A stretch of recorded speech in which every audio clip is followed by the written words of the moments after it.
Ketakutan tidak boleh menghalangi pertumbuhan. Ini satu kalimat yang gue inget-inget terus setelah gue dapet email dari Xiaomi. Setelah banyak HP Xiaomi yang gue review, gue tentu aja seneng banget baca email dari Xiaomi. Apalagi ini undangan buat pergi ke Bromo untuk sebuah fotografi trip yang gue rasa kalau gue lewatin tuh sayang banget. Tapi gue, sebagai gue sendiri, gue tuh takut terbang dan gue punya social anxiety. Jadi anxious banget, apalagi gue tuh gak yakin bisa ninggalin kerjaan kantoran gue. Tapi ketakutan tidak boleh menghalangi pertumbuhan. Dan fast forward ke 2 minggu kemudian, gue sampai di Bromo. Hey guys, welcome back to Pizza Focus, tempat dimana kita review kamera HP bisa lengkap, detail, dan relevan seharian. Gue lagi di Bromo bersama Xiaomi. Ini hari ketiga guys, tapi kita flashback dulu ya, hari pertama. Come on, let's go.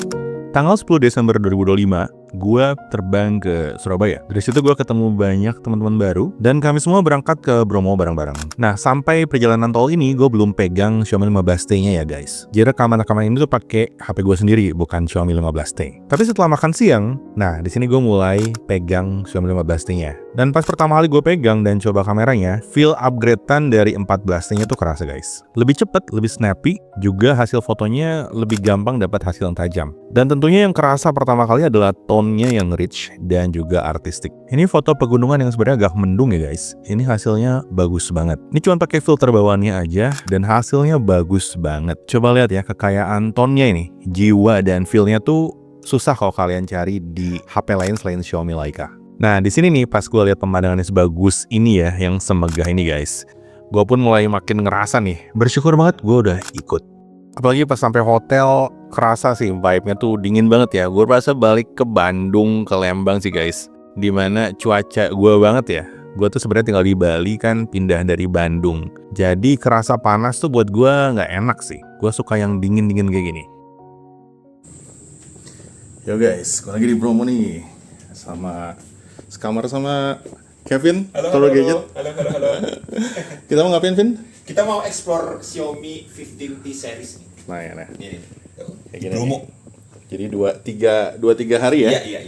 3 hari 2 malam ke depan kita bakal foto-foto, dan kebetulan gue pegang 15T, bukan yang Pro, yang basic ya. Jadi bakal gue review. Kebetulan nih, bagus banget di sini.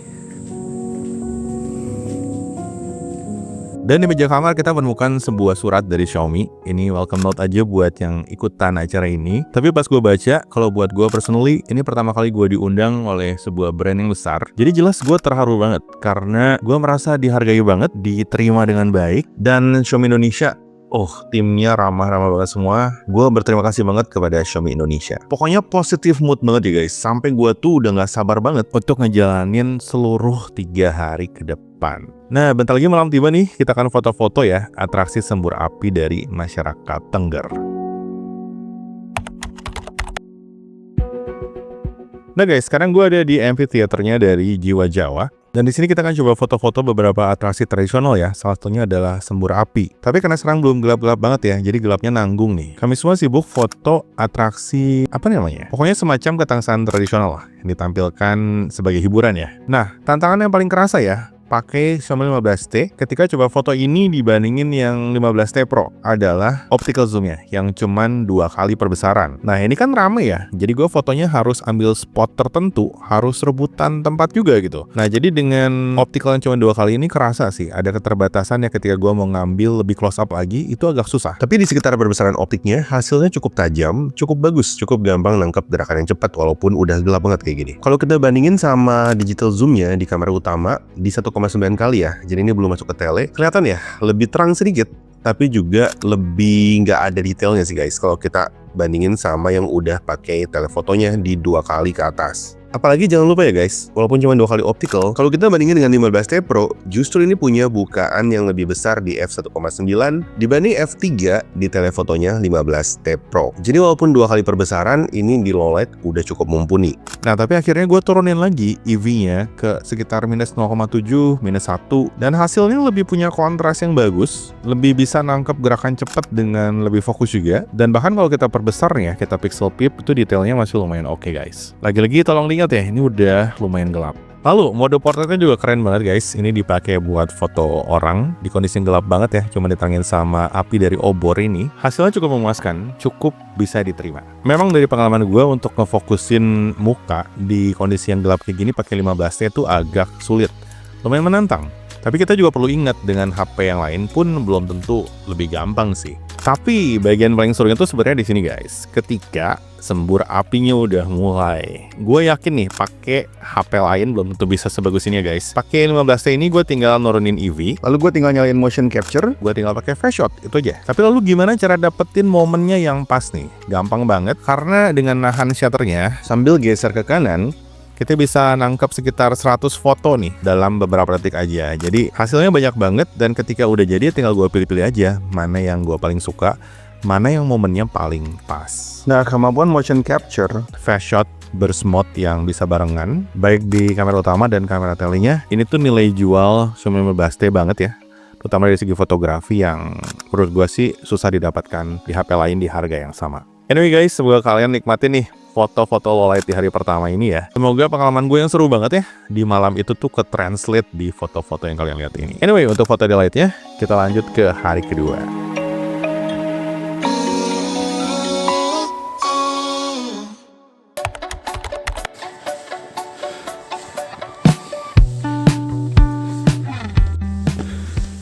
Yo guys, kita mau ke Caldera nih. Jam berapa nih sekarang? Jam 4. Nah guys, di hari kedua, jam 4 pagi kami udah berkumpul ya untuk siap-siap ke Caldera. Gue sebenarnya gak pernah ke Bromo, apalagi ke Calderanya ya. Jadi gue gak tahu apa yang bisa gue harapkan dari perjalanan kali ini. Tapi satu hal yang gue pengen ada, itu adalah sunrise-nya yang bagus. Nah, jadi kita lihat nanti, kita dapat sunrise atau enggak. Anyway, perjalanan ke atas agak lumayan jauh ya. Gak terlalu jauh, tapi juga gak terlalu sebentar. Perjalanan di dalam mobil ini kerasa menukik ya, dan kerasa agak tidak rata jalanannya. Nah, gue sekalian ngetes nih, hasil pakai rekaman kamera belakang di 4K 60 dan kamera depan di 4K 30. Jadi kalau kalian lihat yang depan itu pakai 4K 30, kalau yang belakang pakai 4K 60. Dan dengan hasil nih di dalam mobil yang goyang banget ya dan lumayan cepet jalannya, lalu juga sikon yang masih gelap banget, hasilnya ternyata lumayan bisa dinikmati ya, lumayan bisa buat vlogging yang lumayan menantang lah kayak begini. Bukannya Garuda, lebih mahal lagi. Di sananya gimana mas? Bagus. Mahal juga nggak? Oh iya, lebih mahal sih. Ke gunung juga mas? Gunung, Burung, dan Rawase itu. Iya. Dan Rawase itu kan bagus ya. Nah guys, ini tuh masih jam 4.30, masih gelap gulita. Gua kaget sih, karena ternyata masih kelihatan, masih tajam, dan masih bisa fokus di wajah ya, ngerekam pakai 15T. Yo guys, udah sampai di tempat parkir. Emang ke Caldera, gue nggak pernah kesini, jadi nggak tahu apa yang bisa di-expect ya. Kita lihat aja. Anyway, kayak gini nih. Ini kamera depannya by the way di 4K 30. Agak gelap, tapi emang masih gelap banget sih sekarang. Gue sambil jalan ya.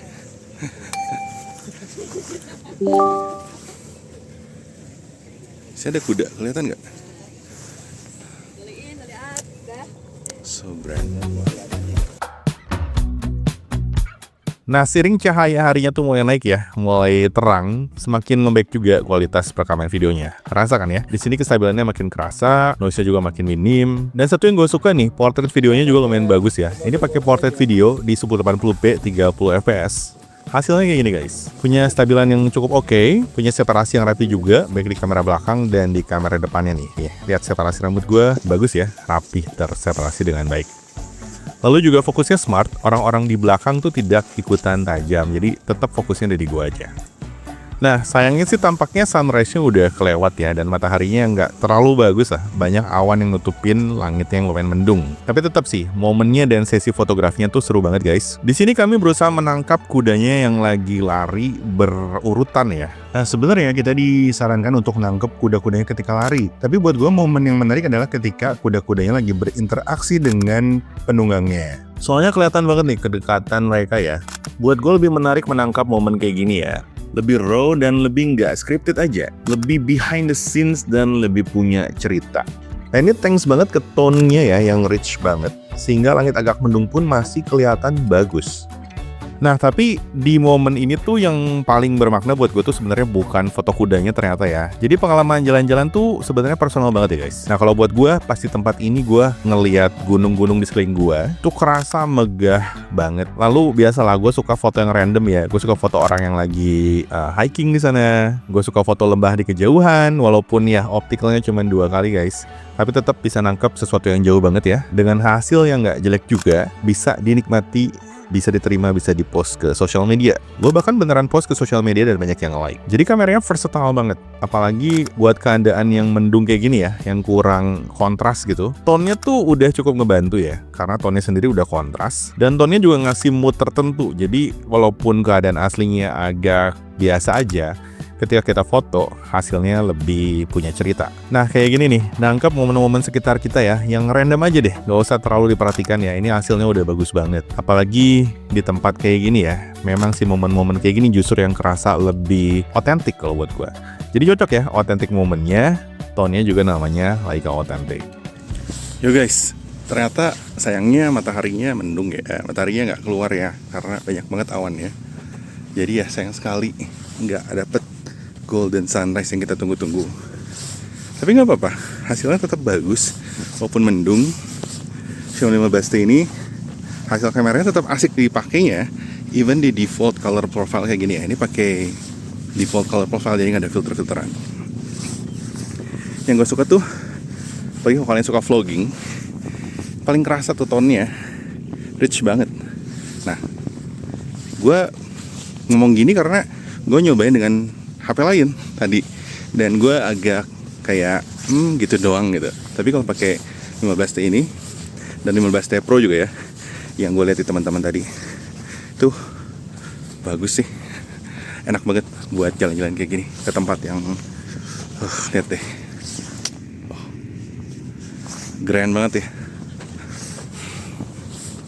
Anyway, pengen tahu ya stabilisasi apa kayak gini.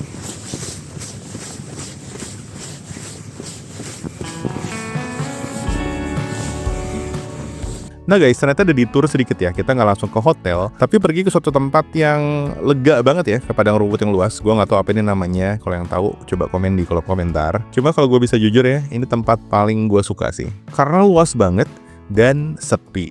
Jadi yang kelihatan di kejauhan tuh ya, ada mobil lagi lewat di jalan. Belakangnya ada bukit tinggi banget. Kontras mobil-mobil yang lewat yang kecil berwarna-warni dengan bukit hijaunya tuh, gua suka banget guys. Nah ini pakai maximum zoom ya guys. Hasilnya masih oke kan ya?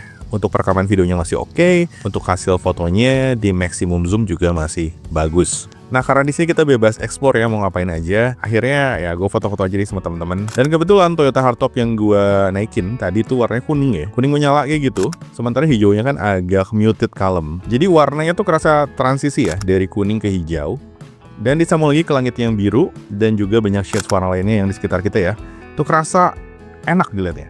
Nah anyway, setelah dari sini kita tuh sempat mampir-mampir nih sebentar ya ke tempat warga setempat ya, suku Tengger, bekerja sehari-harinya. Jadi mereka selain hidup dari pariwisata, mereka juga hidup dari pertanian dan perkebunan seperti ini. Dan walaupun ini memang agak kerasa setupnya ya, seperti disuruh berdiri di tempat tertentu dan berpose, tetap sih gue suka kombinasi manusianya dengan alamnya yang memang udah spesifik kayak gini guys. Jadi karakter Tenggernya tuh kerasa dari karakter muka manusianya, dari caranya menampilkan emosi, dari hewan-hewan yang ada di sekitar mereka ya. Jadi kita bisa membayangin kehidupan masyarakat ini tuh punya suatu koneksi dengan hewan, terutama kuda yang cukup kuat, punya pendekatan dengan pertanian atau perkebunan yang mengakar juga, dan dengan alam yang seindah ini, rasanya hidup tuh udah lebih dari cukup. By the way, semua foto tadi tuh dalam mode portrait ya guys. Nah ini gue juga coba portrait videonya di kamera depan. Resolusinya memang belum 4K, tapi hasilnya tuh bersih nih. Rapi banget separasi subjek utama dan orang-orang di belakang gue. Nggak ada kelihatan tumpang tindih yang tidak rapi. Anyway, setelah ini kita tuh sebenarnya balik ke hotel ya. Dan cuacanya hujan cukup deras. Bukan cukup deras sih, deras banget. Sampai akhirnya rencana ke desa Tengger ya, itu harus sedikit diubah. Tadinya kita mau ke sana tuh sore-sore ya, dan mengharapkan sesuatu yang ya deket-deket waktu sunset lah. Ada golden hour-nya, dan segala macamnya. Tapi nggak kesampaian. Tapi berita bagusnya adalah gue bisa kasih lihat sekali lagi nih kualitas foto low light dan video low light dari Xiaomi 15T yang menurut gue sih chef kiss. Nah ini nggak perlu lah gue kasih pengantar lagi guys. Gue akan share nih foto-foto di malam kedua. Foto-foto ini terutama diambil pakai mode fast shot dan EV-nya juga udah diturunin ya untuk ngurangin resiko ngeblur. Dan situasi ruangannya tuh memang gelap banget ya. Tapi ada beberapa sumber cahaya di pojokan tertentu dengan biasa cahaya yang ngarah ke arah muka. Nah guys, setelah ini kita masuk ke hari ketiga, hari terakhir, di mana sunrise-nya dan semua momennya epic banget.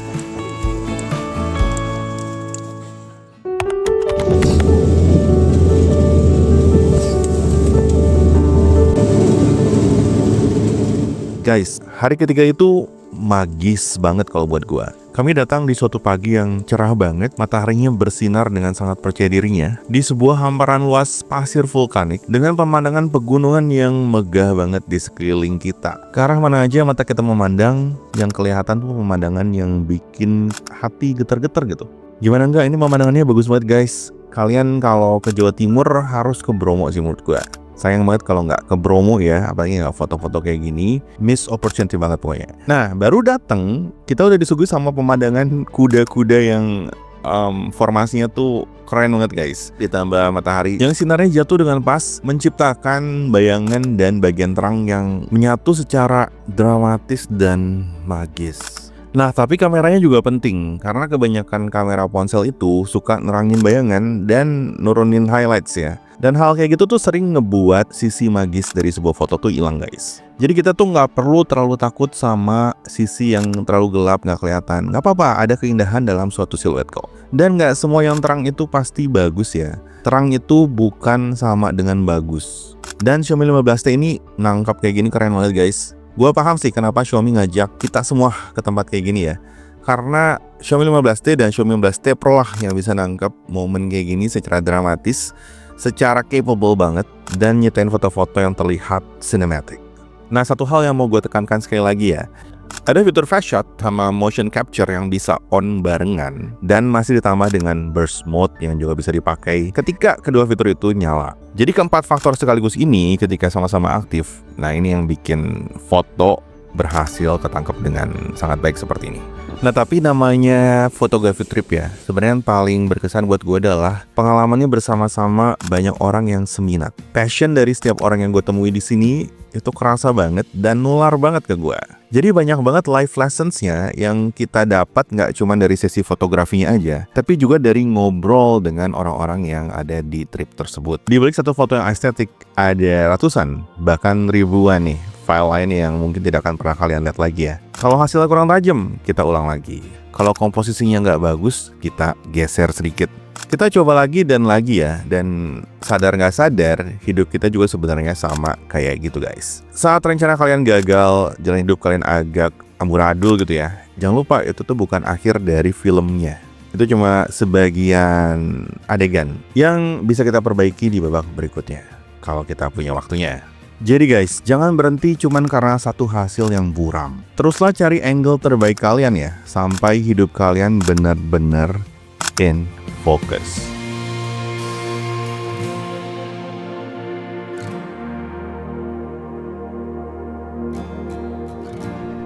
Nah guys, Kenlu review kali ini, gue harap kalian dapat insights dan informasi yang belum pernah kalian dapetin di tempat lain ya. Gue happy banget, gue seneng banget bisa ngebantu kalian kasih informasi yang semoga cukup lengkap dan bermanfaat juga. Nah, kalau kalian merasakan hal yang sama, jangan lupa untuk like, untuk subscribe, dan juga untuk nyalain loncengnya. Yang terakhir ini yang paling penting, karena akan ngebikin kalian balik lagi ke channel ini ya, untuk lihat video-video yang berikutnya, ngebantu algoritmanya, ngebantu pertumbuhan channelnya juga. Jadi, thank you banget, gue berterima kasih banget. Akhirnya guys, dari Sanur Bali, gue Ben, gue pamit dulu, kita ketemu lagi di review yang berikutnya. Ciao.